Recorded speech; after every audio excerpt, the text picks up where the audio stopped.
Hey y'all, welcome. Oh, here we Everybody out in Clubhouse Land. And what is this called that we're on here?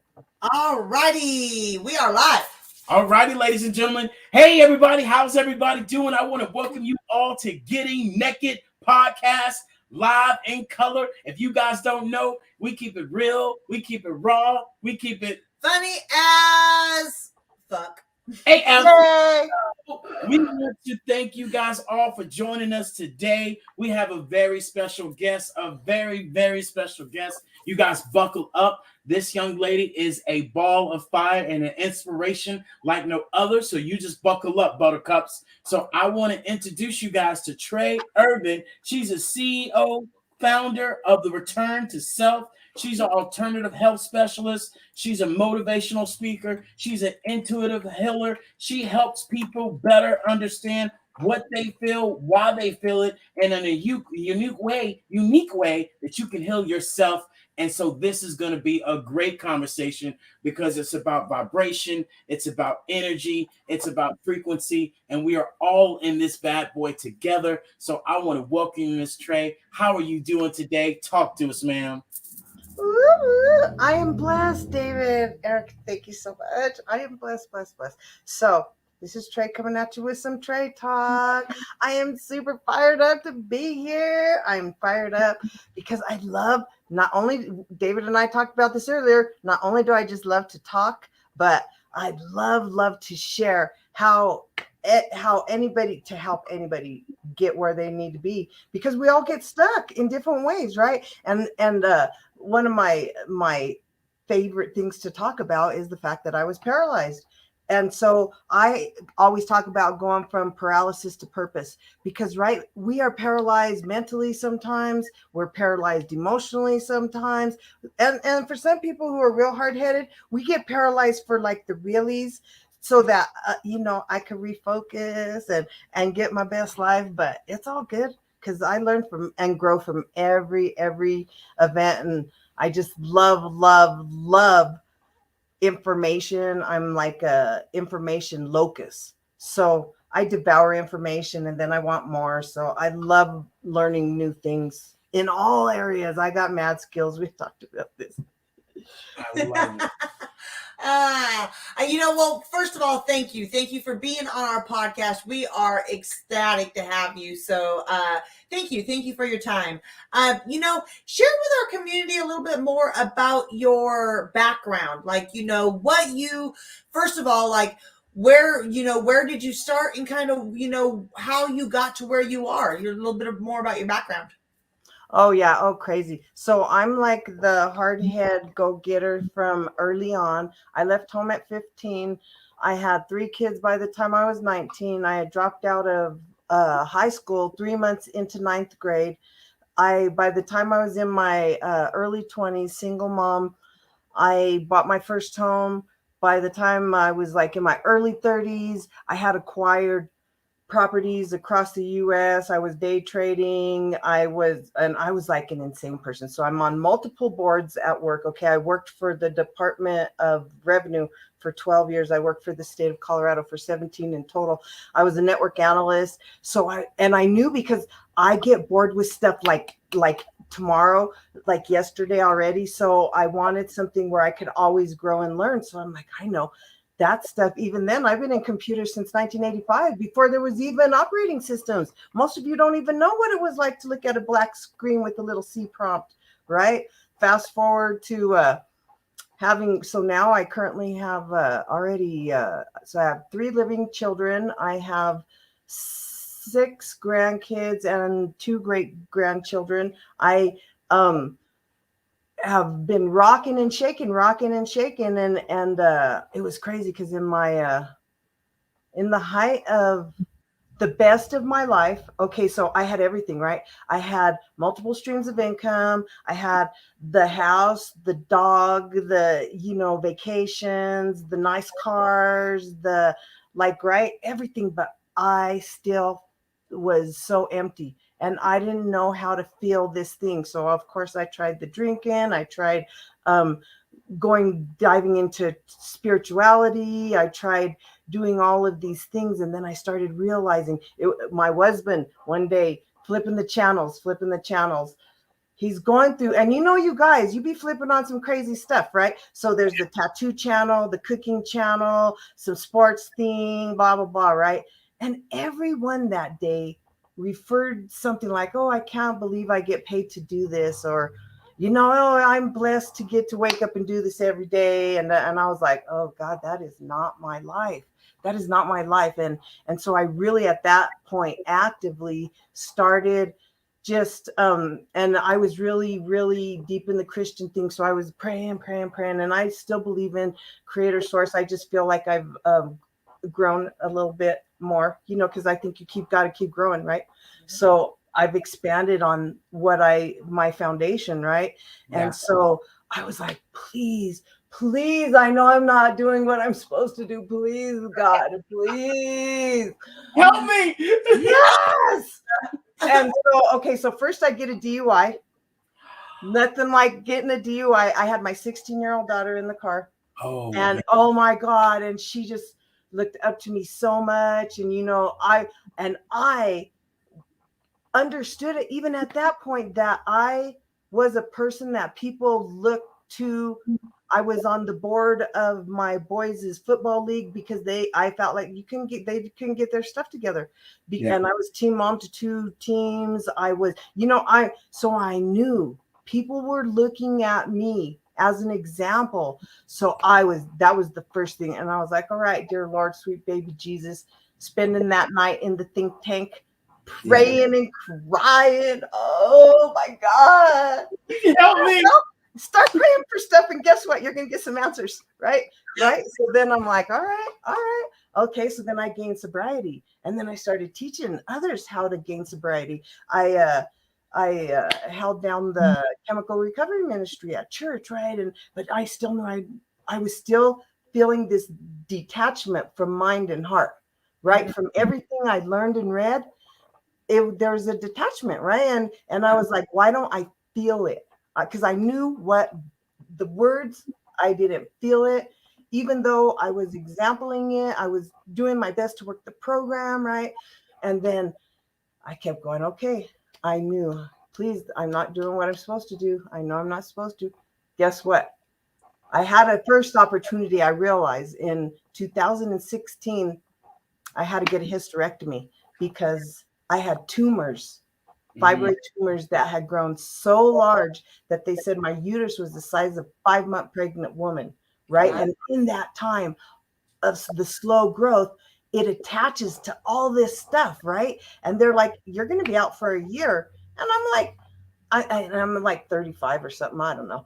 I'm in my 30s. I'm like, oh hell no. I'm like strong. And at that time, I was moving servers, 60-pound servers, because servers weren't like these sweet little drives now. Hell no. I start big 60-pound servers. Yeah. I'm like, oh, and still I didn't want to subscribe to that. I realize even now, like, okay, but they were more accurate to me.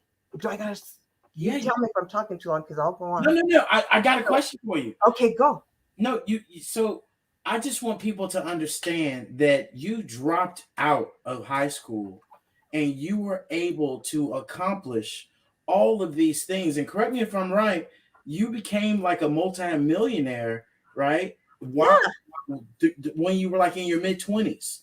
And late 20s. Late 20s. So I mean, I just want people to understand that, leading with a degree, a master's, and all of that, what used to be, oh, well, I got this, oh, I got that. Don't need it. That doesn't matter. I have to ask this question: were you ever asked, for your diploma, or did that ever hamper you to continue what you were doing? No, because I think from the very beginning, I always created the opportunities with my words.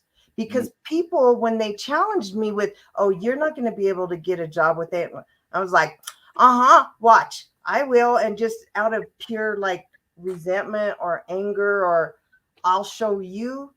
I think that I always did. So like even with the state, you know how I started? I started in the mailroom. And guess where at that time, everybody needed, who came to get the printouts? This is secret information. So I got to, again, be surrounded by all of the leaders of the leaders. And who did they, because all of those other people before me were dreary pasteurizing cows. And then here's me. So there's literally like this window, right? That people had to come, and it's the half door, right? Yeah. And here's me sticking my head out. Hey, hi, just waiting for anybody to come, because I'm like so thirsty for any conversation. So thirsty. Yeah. So I looked it up. Drink. Yes, thirsty. I've been thirsty for a lot of things, let me tell you, but it's all good. Yeah. So either way, going back to where I get to now is so I learned how to heal from that. And let me tell you, it was really traumatic, the year in recovery from the hysterectomy. Horrible. I couldn't even go up and down stairs. It was like traumatic. Do you know how hard it is to be 30 something with all of this and restricted? I like almost suffocated to death, because you could tell I ain't one for no, I ain't. So I keep on going, okay, I'm praying. I knew that was my opportunity, my first opportunity to do what I kept praying for, but I wasn't ready. I didn't understand that you have to prepare for what you're praying for. You have to prepare for what you're asking for. I was not ready. I went back into fear. You can get reinstated back into the state. So then I got back into the state, into the place that was making me sick every day. Yes, because as a network analyst, all we do is deal with problems. All I do is troubleshoot. All I have is angry people, frustrated people. I've always been a healer. I didn't understand even then. They were like, we love talking to Trey. Oh, I always feel so much better after I talk to her. And because, I have that calming mommy sense. I nurture. Right? So I'm like, okay. Then guess what? Driving home from it's Friday night, happy hour. My husband picks me up so I could go meet my sisters, getting ready to get the groove on, right? Have this big expedition, and the big old hump. And I'm a eye contact person, right? So I'm all seatbelted in, right? And I'm turned like we're at a stoplight, and I'm all turned like this, I'm talking all at my husband, venting about my week. I can't wait to go get a drink, right? Smack. Guess neck crooked, back crooked, lower, but bolted in, impact. Nothing like getting some attention. So what ends up happening is my disc bulges. I become paralyzed within really minutes. I'm starting feeling this incredible pain, like crazy. Like I can't even describe what I'm feeling. And it's starting to plummet, like shooting all over. And I'm feeling like, I got to crack my back, or I got, and then that was it. It's the meltdown within a couple hours. I barely made it to my chiropractor because I'm thinking I just got to hurry and get an adjustment. Something's really wrong. No, and seeing this is me. So after the car accident, girl, I'm like, I'm going to take me out. I want to drink. I went and partied. I went and danced. I was like, I'll deal with it tomorrow, right? I'll deal with it tomorrow because because I felt a little uncomfortable. I was like, I just need an adjustment, but I didn't realize, of course, adrenaline. Yeah, and I didn't want it to disrupt my plans. I'm going out tonight. All of us make plans. We're so determined about our plans. Yeah. We don't see. I love how Diamond's always going, that life's happening for us, not to us, but it sure felt like it was happening to me then. Yes. And then to get your attention, and you're like, nope, I'm going. Yep. So I start to get this meltdown. The chiropractor, I barely get onto this table, right? He goes, I can't even adjust you. He's starting to do these electrode things. like just to try and help me relax a little, because he knew something was really wrong. He had called my husband. Yeah. He's like, you need to take her to the emergency room right now. Yeah. By this time, legs are gone. They were carrying me out. Hard head, right? Nope. Carry me. I'm fine.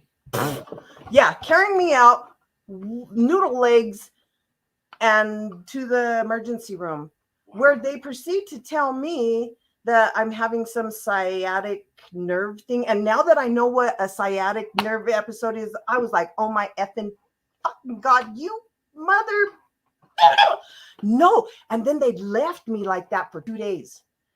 2 days, and they're trying to feed me pills like oxys and muscle relaxers, and they're going, you just wait till Monday and go see your orthopedic, or I mean, what are they, whoever works with your muscle people. Yeah. Yeah,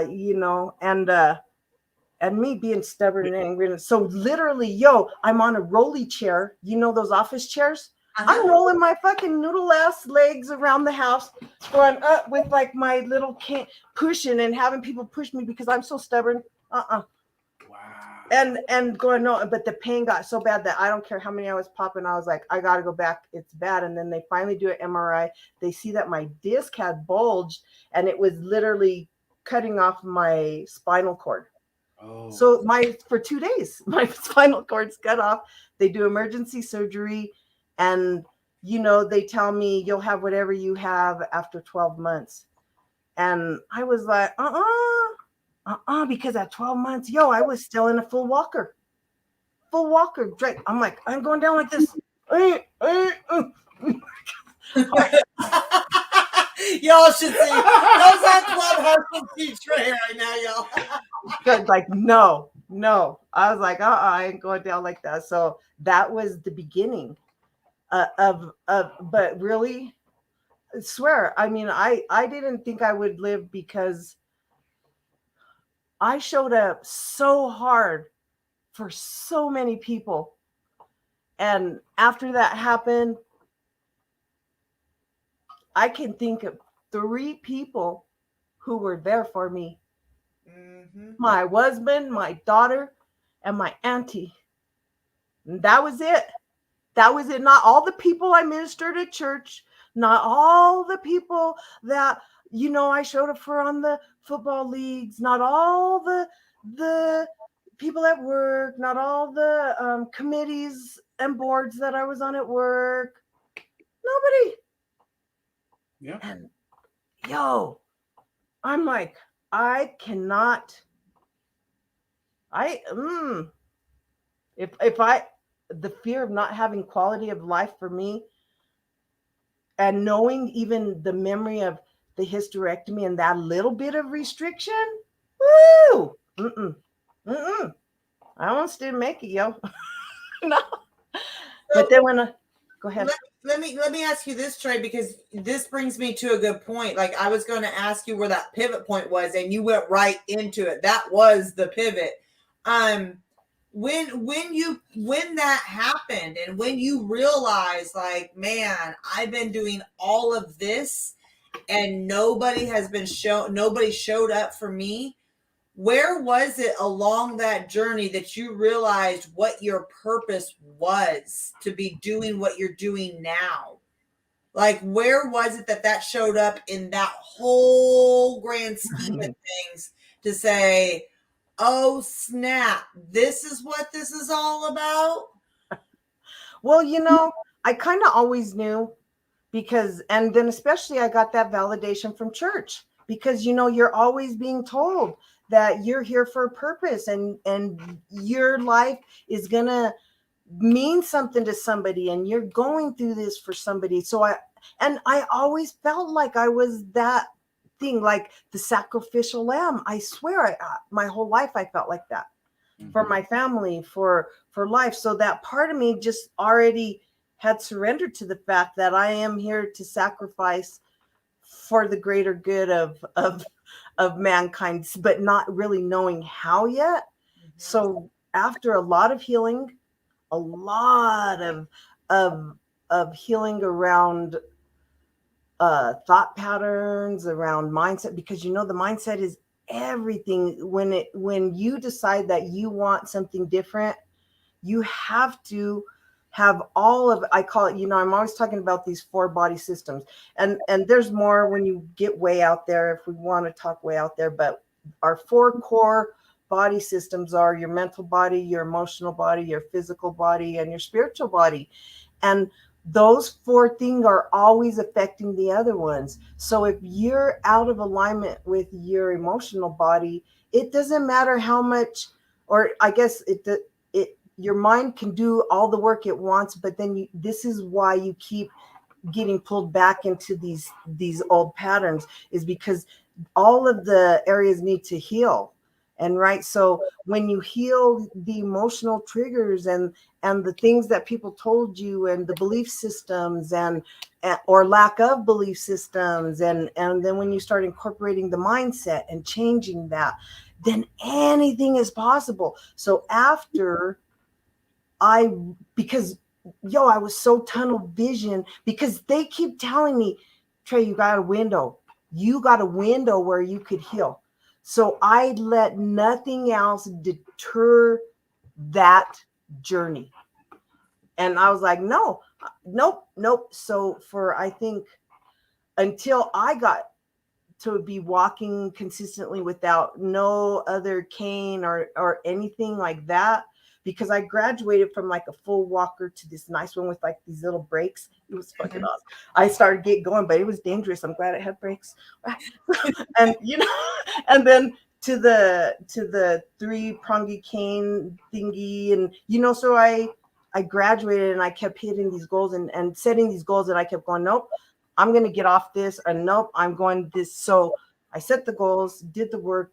And of course, all this time, more healing's coming up, more emotional stuff's coming up, more mental, more readjusting of mindset, more adding to things, because it's the onion layer, and you keep getting these layers and levels, right? And just like I always talk about it like school, and that we are like, you know, sometimes we're in first grade, sometimes we're in high school, but either way in life, we hopefully are continuing to ascend. So then when I got to the point of healing, to the point where I was like, whoa, I can walk without the cane and doing stuff, then that's when I could get out of the tunnel long enough to really, really see that I am a survivor. I've done something that people say is impossible. I believed it. And then I started going, see, this is why I got to tell people how to do this. I got to. And then I knew I'm all about reciprocating relationships. And what I learned in all of my healing journey is that I had to have boundaries. I had to have life standards. I had to have all of these things in place to protect my energy, to protect my environment, to protect my mental body, my emotional body, my physical body. And then but I also know that you got to be sharing while you're learning, right? Because what's the point if you're not sharing? To me, I believe we're all in circles. Everything's a circle. In the first half of the circle, you learn, and the second half, you teach. And if you don't get out of the circle. I don't like being stuck. Keep it going. I like whirlwinding, right? Absolutely. So I love that one. I love that. David's literally writing that one down right now. Everybody took a little intellectual break right there. A drink and a write down. So let me ask you this then. Who are after all this, after all of this that you've been through, who's the 3 most influential people that have had such an impact on you through this journey? And it could be anybody or direct close people. Anybody. It could be your Okay, so the three top things that really shifted. Okay, I'm just going to incorporate The Secret. Okay, because I was introduced to the original Secret. It came in a little book or a DVD, right? Passing around in like 2000 and about 18ish or something. I don't know. But so I get introduced to that months before I'm paralyzed. So had I not been introduced to the possibility of infinite possibilities and knowing all of my body, knowing that yes, because I know you freaking people have been trying to suffocate me. Don't be trying to hold me back, people, right? But then the next key is Dr. Joe Dispenza. I was just about to say you're because Joseph. Yes, and that's who I started listening to, his YouTube thing with the noodle legs in the bed. We played his entire Rewire and our mind. Yes, on yes. How to rewire your brain. Brain. Yes, it changed my life. Yes, yes. And then the next, the real key to really true transformation is extracting the roots. Like I love. I'm gonna keep going. She's my latest thing, extracting those roots, right? And so I learned how to really do it in totality from the Feelings Buried Alive Never Die by Karen Truman, Karen with a K. Truman. Amazing, because for me, so she and Louise Hayes. So if you don't know who Louise Hayes is, you know, she's founder of Hayes Books. She's one of the biggest spiritual things. Dr. Wayne Dyer, all these people got published through Hay House or whatever, and blah blah blah. But either way, she was a psychologist originally. Same like with Karen, they were counselors, therapists, whatever.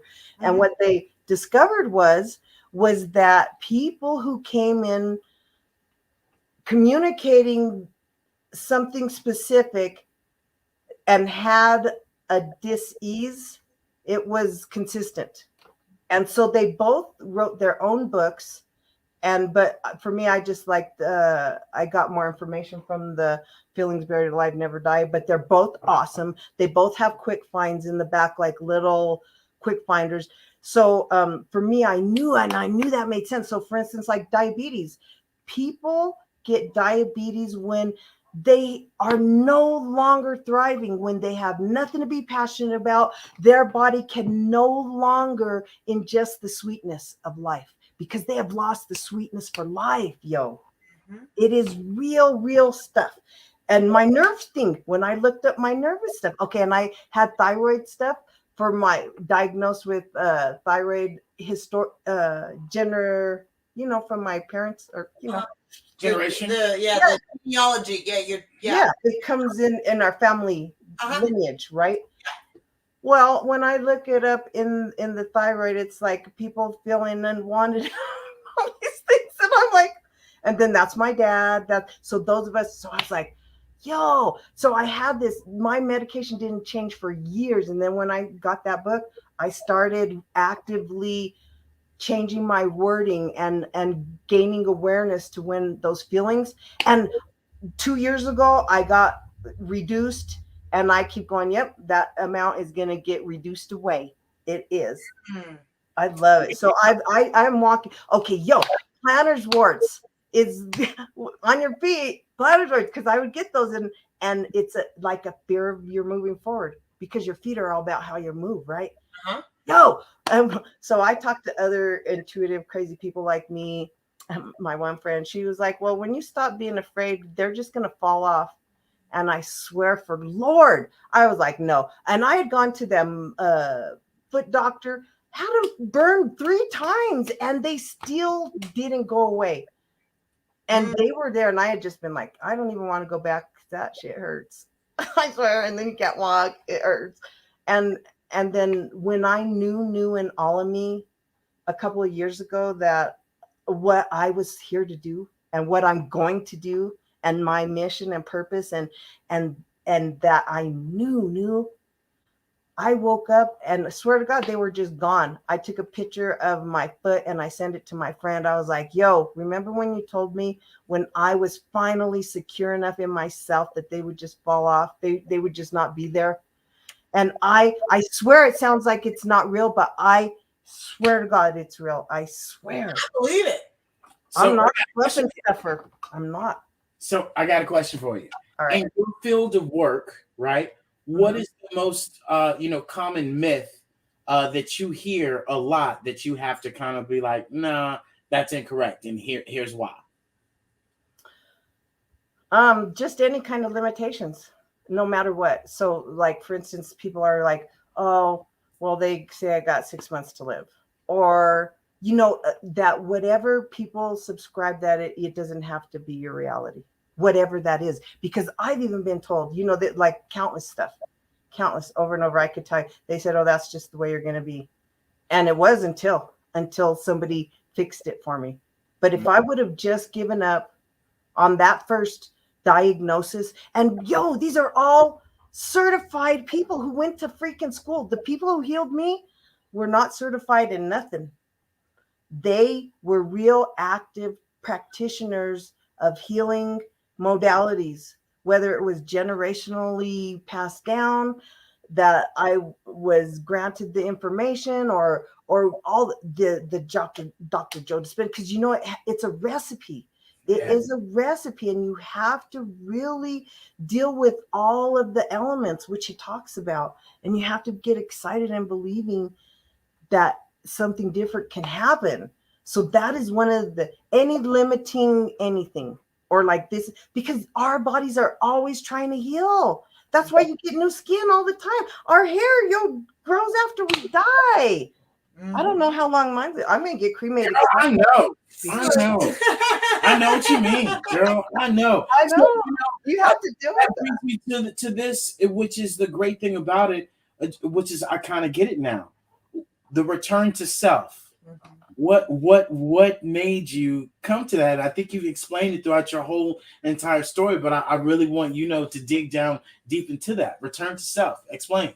And to me, it's your original unmessed up version, your divine self, your self in totality before the damage, before the trauma, before you got your parents' crazy DNA, emotions, thoughts running through you in this skin that we're wearing in this existence.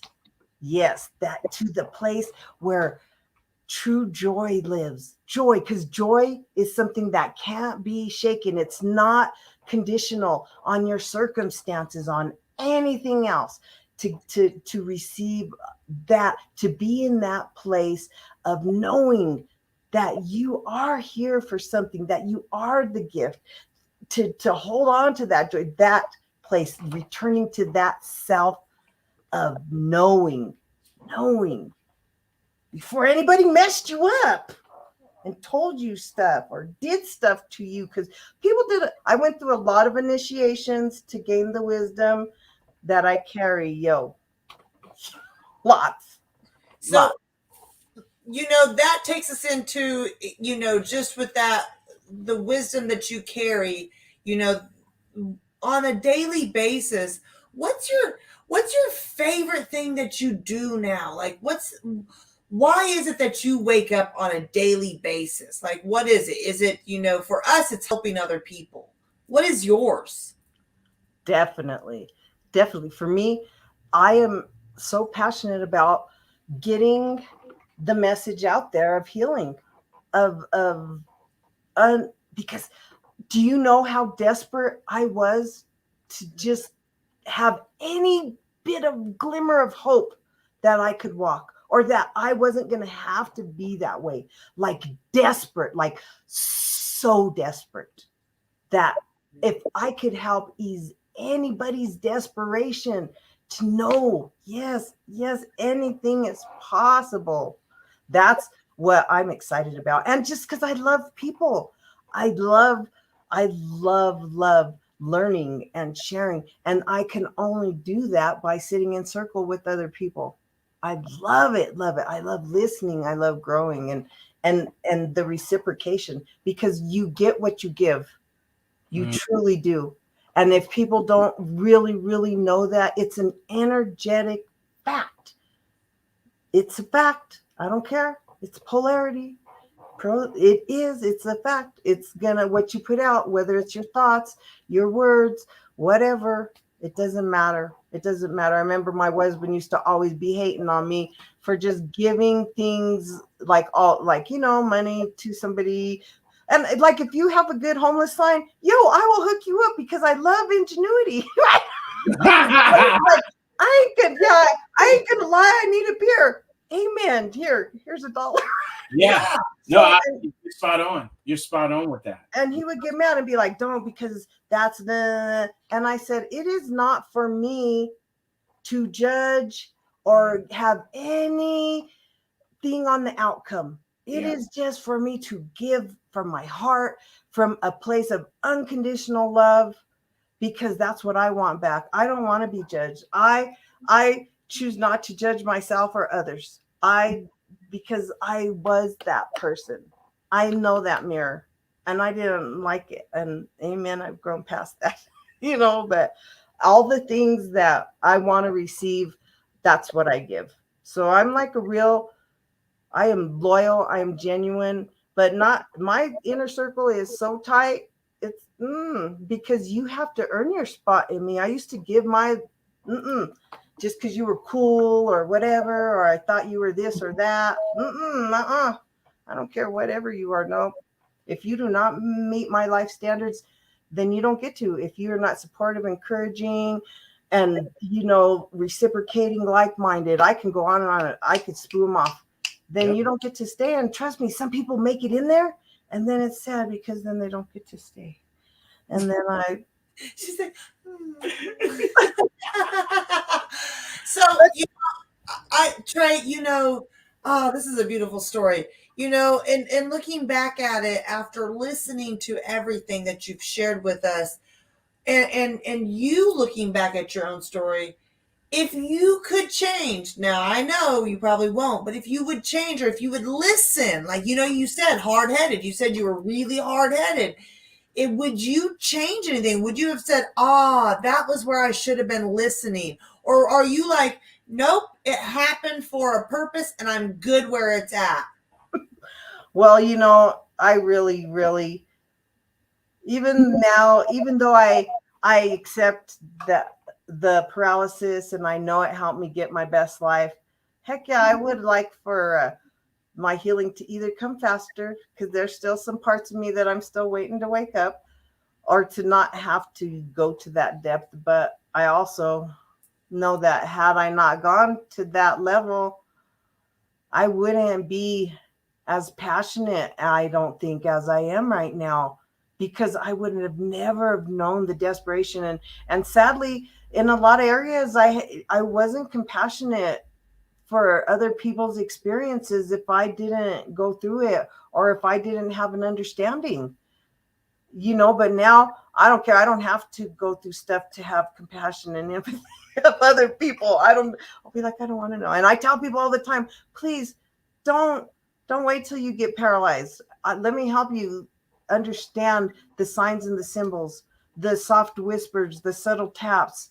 So, because I want the big nudge. Yeah, because you don't have to subscribe to and this is what I love now is before I used to always say, well, if it's got to happen, I guess it just, because it would always felt like I was getting beat up. So I was like, well, just hurry up and get it over with, kind of a thing.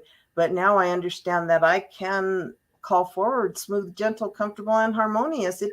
I will gain the wisdom without you having to jack me up. I'm a listener now. You She said I'm a listener now. Well, but that you just said something massive, is that, all I hear in your story and you share, and maybe this is the message I need to pull out of it, is that, you've got to be able to listen.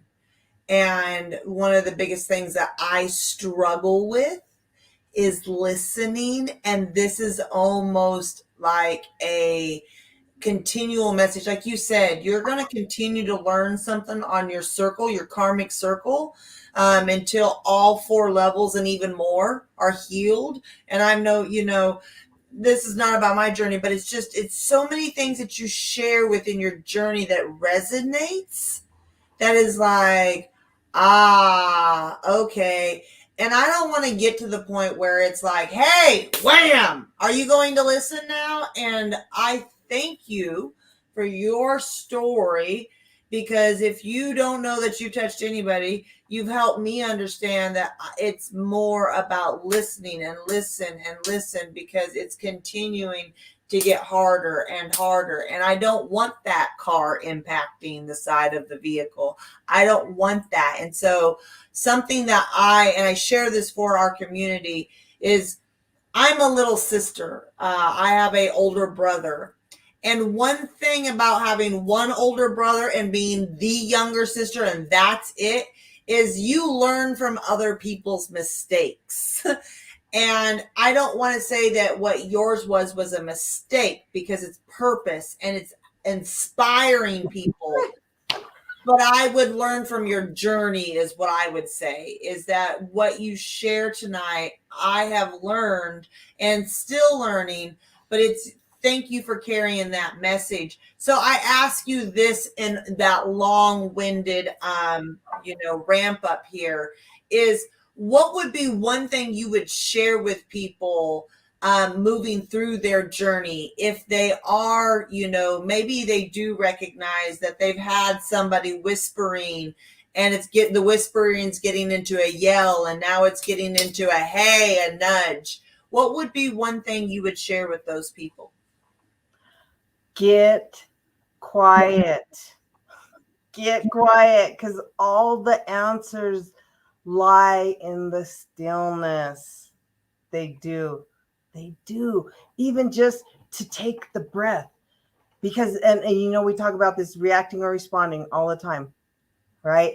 And that's how you shift from being a reactor to a responder, is giving yourself 1 second after receiving whatever impact information to just take a breath. And in the uncertainty, all questions can be answered in that silence. So this is what I practice all the time. I love sharing it. Okay, so if you just put your hands together, in a gentle prayer position, relaxed, on your lap, however, and just start a nice breathing cadence, and there's a 3-fold or a 4-fold breath where you kind of are breathing in, holding, letting out. I like the 4-fold where you hold again, but whatever rhythm. And if you just spend 2 minutes, swear to God, 2 minutes, it has been a proven fact that your brain waves will shift from alpha to beta to alpha in the higher, right? Yep. And that is where divine lives. That is where answers from source are. That is where creative information lives. So if you can just slow down, quiet yourself for that 2 minutes, and then ask, what should I do? You will hear it so clearly, or you will get the vision, or you will, because we receive energy, comes in all ways. We might get a thought, we might get a vision, we might get, it could come in a dream that night, or however it's going to come, but it will come, and it will, I promise you, it will. The answers to everything lie there. Thank you. Or that's where you go to give your petitions for what my next step. I'm so grateful for all my next invitations, for what should I do. And so I swear I do this before I do my lives. I did it before. Now I call it setting sacred space.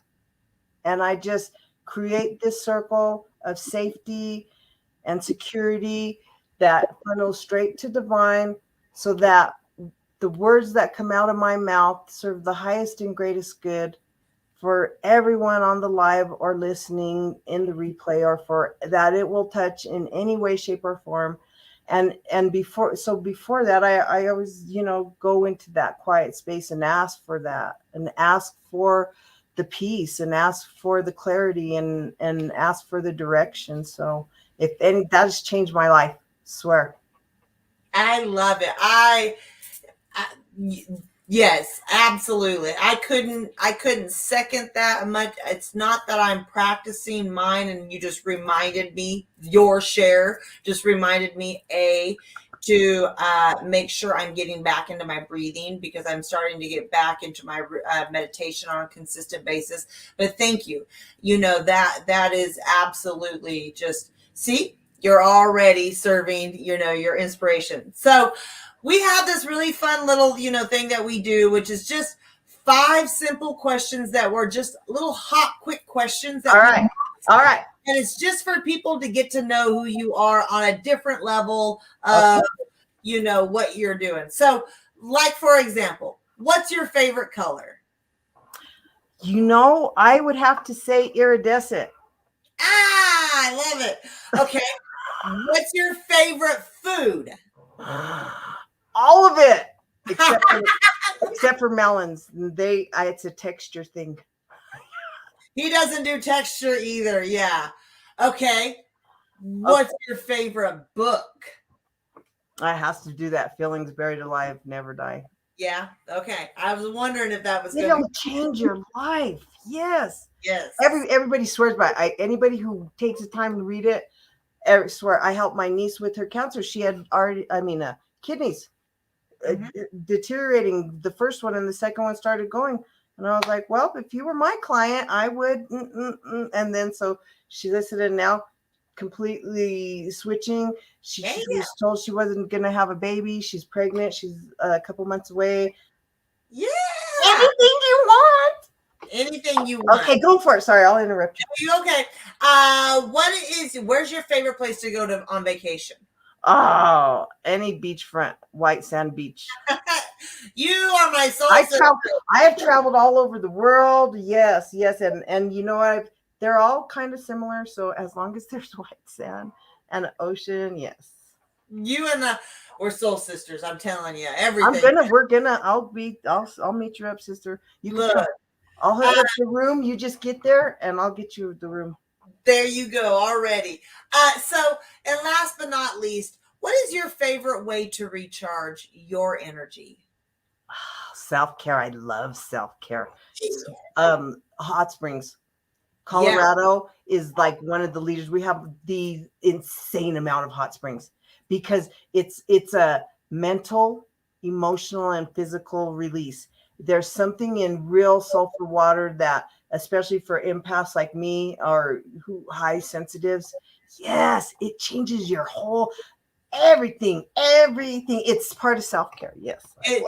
So being from Idaho, we have a lot of natural hot springs. And that is one thing I miss about living in Texas, is that you got to kind of get to the natural hot springs. So for anybody who's watching this live right now or listening or the replay, if you can't get to natural sulfur hot springs, we'll give you a little cheat, but this is only a little cheat because there's nothing that replaces the natural. But take an hot Epsom salt bath, and if you can, add a little bit of vinegar to it, and that will create a chemical reaction that will be able to get that sulfur and everything. So that is a little cheat sheet, and then just set your ambiance, but yes, put some nature on. I mean, whatever you can do.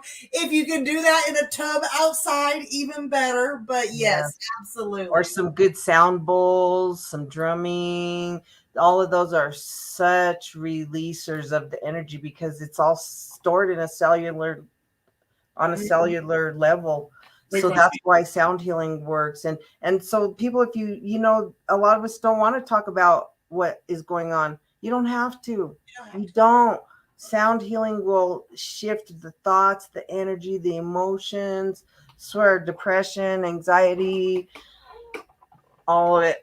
All of it. And a great thing is, you guys, like what we do, David and I do, we listen to it at night on YouTube. So while you're sleeping, just allow it to cleanse your soul, your cellular level. So with that said, my love, where can people find you? Do you have an event coming? Do you have a masterclass? Do you have something that you want to showcase and share with everybody? I am getting a masterclass together. I'm getting the topic because David put a fire under my butt. I don't know if he told you, but oh yes, he shifted some stuff for me, and I was so grateful. So yes, I'm on it. I'm getting out of my own way, David. And I was like, oh my white boy. Yeah. My other white boy. Yeah. but really for now, if you just want to hit up my club at Beyond a 4-Body Awareness, because this is what we're going to go. We're going to go beyond the 4-body awareness to get this totality, this infinite. Then that would be great. And my website, thanks to you, I had to revamp it all from all of the stuff he said too. So as a return to self sanctuary, because I'm calling forward the sanctuary where people can come and do whatever they want, whether they need to get in the hot springs, whether you just want some energy work, whether you want to work with the animals or in the farm, get your hands in some dirt, because we all need something different. So that's that. Return to selfsanctuary.com. Love it. I love it. Well, you know what? I am ecstatic that you joined us tonight. You spoke my little energy frequency. It absolutely just, my little energy is going like this now. So thank you. I appreciate you. And we are just more than thankful for you to be here, Mr. Jones. Yeah. So look, we're going to end the live session of this portion. If you want, which we encourage you to, come join us in Clubhouse. Right, Trey's going to answer probably a couple more questions, and we're probably going to wrap it from there. But definitely make sure you guys come and join us. Make sure you go and follow Trey. Make sure you guys come and follow us at the HelloLLC.info. Right, you can find us on all social media platforms. You make sure that you also go take advantage of our free gifts and resources, our 22 superfoods, our Rip and Sip 1 ounce pouch that literally is juicing in a pouch. You all know about our solar power. It's not if, but it's when. You can get a free quote. We're in 16 different states. And then most importantly, our Hello Briefcase. Our Hello Briefcase is where we collaborate, automate, and duplicate with like-minded people that really want to stop being the janitor in their business and can be the president of their business. And more importantly, duplicate, because you're great at training. You're great at the transformation. You're not great at the transaction, and that is what we can help you out at. So with that, we want to thank you guys all for joining us today. Make sure you guys tap in with Trey. Make sure you continue to follow up and love one another, because that's what this is all about. So with that said, love, kindness, and integrity. We love you guys all. Make sure you come and join us, and we'll talk to you guys soon. Thank you.